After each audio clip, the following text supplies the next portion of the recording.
What's up, everyone? Welcome to the March 26th edition of FanDuel Tournament Plays presented by Prize Picks. I'm your host, Adam Scherer. You can follow me on Twitter at ShipMyMoneyDFS. And as a reminder, you get one free month of Awesemo Plus Platinum when you sign up and make a deposit at Prize Picks.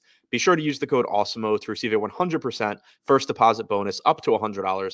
We have a 7-game NBA slate tonight. There's a lot of moving parts. A lot of stuff's likely to change throughout the day. So be sure to tune in to Live Before Lock in the hour leading up until tip on the Awesemo YouTube channel. But for now, we're going to take a look at 5 of the top tournament options as things currently stand using the Boom Bust tool on the Awesemo.com website. Starting at number 5, Markelle Fultz, projected for about 8% ownership with a 13% chance of being in the optimal lineup.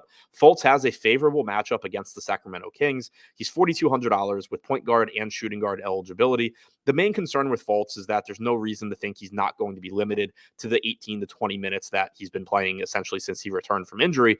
But over that time, Fultz has averaged 1.11 FanDuel points per minute. He does have a matchup that makes it likely he's able to exceed his average production as well. And most importantly, he's just not getting much ownership right now at this $4,200 price tag.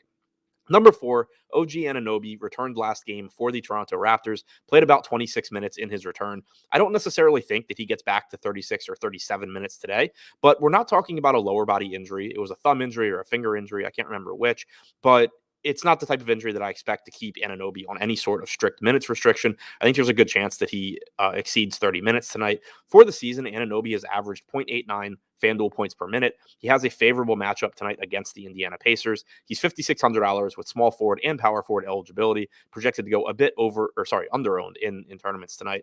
Number 3, Tyrese Halliburton, 8% projected ownership, 14% chance of being in the optimal lineup. Only $7,600 on FanDuel compared to his egregious $9,800 price tag on DraftKings. A pretty favorable price tag here, taking on the Toronto Raptors.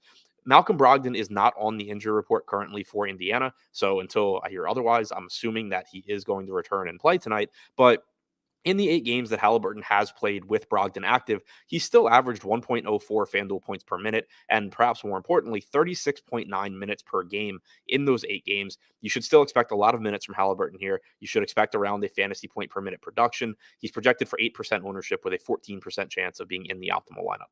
Number 2, Jaren Jackson Jr. is projected for only 11% ownership with a 14% chance of being in the optimal lineup, despite being just $6,500 tonight against the Milwaukee Bucks. There's always a playing time concern with Jackson since he is so prone to getting into foul trouble. But in the games that he has played without Ja Morant and with Desmond Bane and Dillon Brooks active this year, Jackson has averaged 1.32 FanDuel points per minute and 26.7 minutes per game. If he's able to avoid foul trouble, you could easily see him approach 30 minutes tonight. He's the type of player where when he's not getting much ownership, I love getting him in tournaments. When he is popular, you can go another direction. But tonight, it's the former, at least right now, and he's only projected for about 11% ownership. And number 1, sticking with the Memphis Grizzlies, Dillon Brooks projected for about 15% ownership with a 22% chance of being in the optimal lineup.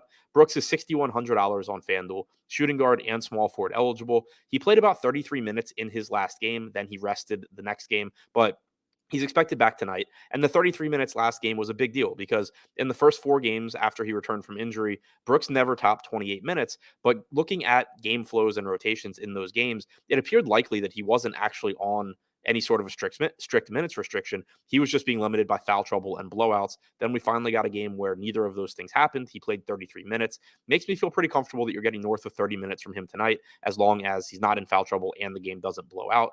In the games that he has played without Morant and with Jaren Jackson and Desmond Bane, Brooks has averaged 1.08 FanDuel points per minute with about a 28.5% usage rate. So to recap, the top 5 tournament options on FanDuel as things look right now. Number 5, Markelle Fultz.